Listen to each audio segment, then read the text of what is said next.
Welcome back to AM Northwest. Thank you so much for joining us this morning.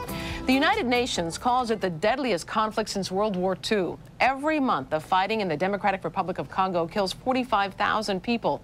Nearly half of them are children.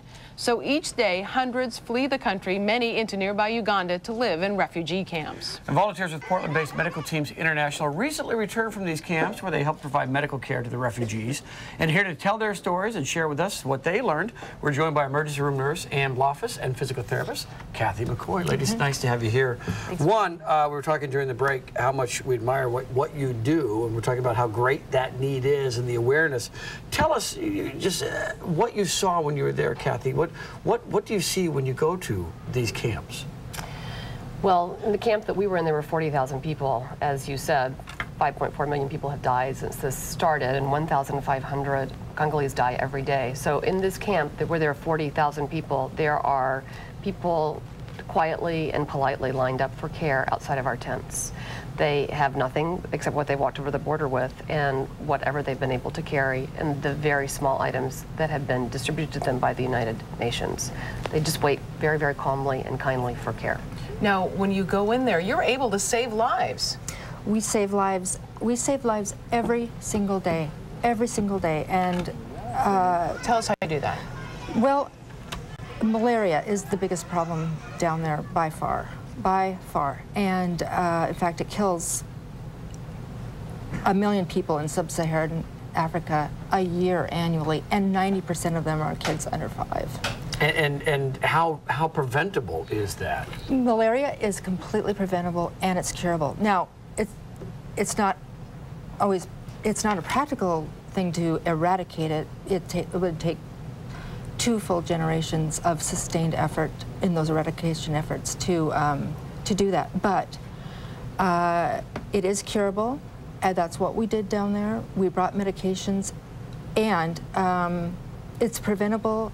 The deaths are preventable with bed nets. Just a simple use of a bed net. Yeah, $8. From infant on up, the day they're born, bed nets will dramatically decrease the and you go there and you provide this medical care, and there are ER docs and other doctors and nurses and therapists who go, and what kind of, besides malaria, what kind of attention, medical attention, are you providing? What are the great needs that you're encountering? Well, the greatest need by far is, again, malaria. Right, but we also saw many tropical ulcers, ponca cuts, which are machete cuts, trauma, malnutrition.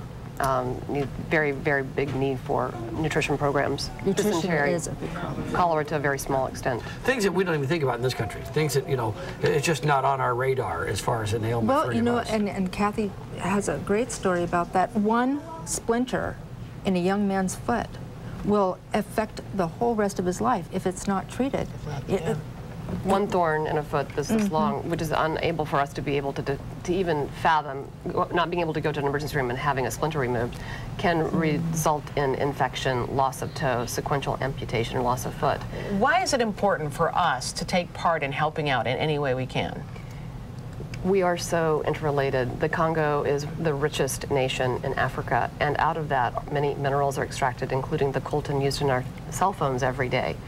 These people have children just like you and I have children, families. They are just as important to us and the way that we live in our worlds. It's incumbent upon us to see now that this tragedy of human life is occurring and that we could be helping it now versus later. I think it's interesting, there's a connection of our everyday taken for granted convenience, right, exactly, and their strife and struggle. They're connected. You mentioned cell phones. The coltan is the detritus from mining diamonds. So they have diamonds, they have cobalt, they have magnesium, they have gold, they have oil.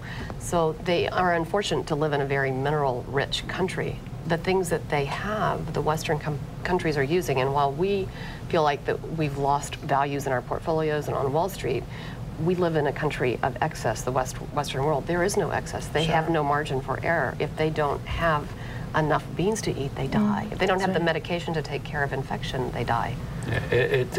We don't have enough time to go as deep as we need to go. We want folks to know that they can find out more, they can help more. We've got information on our website at katu.com. And to think just an $8 bed netting could $8 really bed help. Could make a will huge save difference. a child's life. It really will. All right, Thank you we'll have both to so talk much. again. Thanks for coming in, and thanks for all you do. Really, thank you. It's our privilege.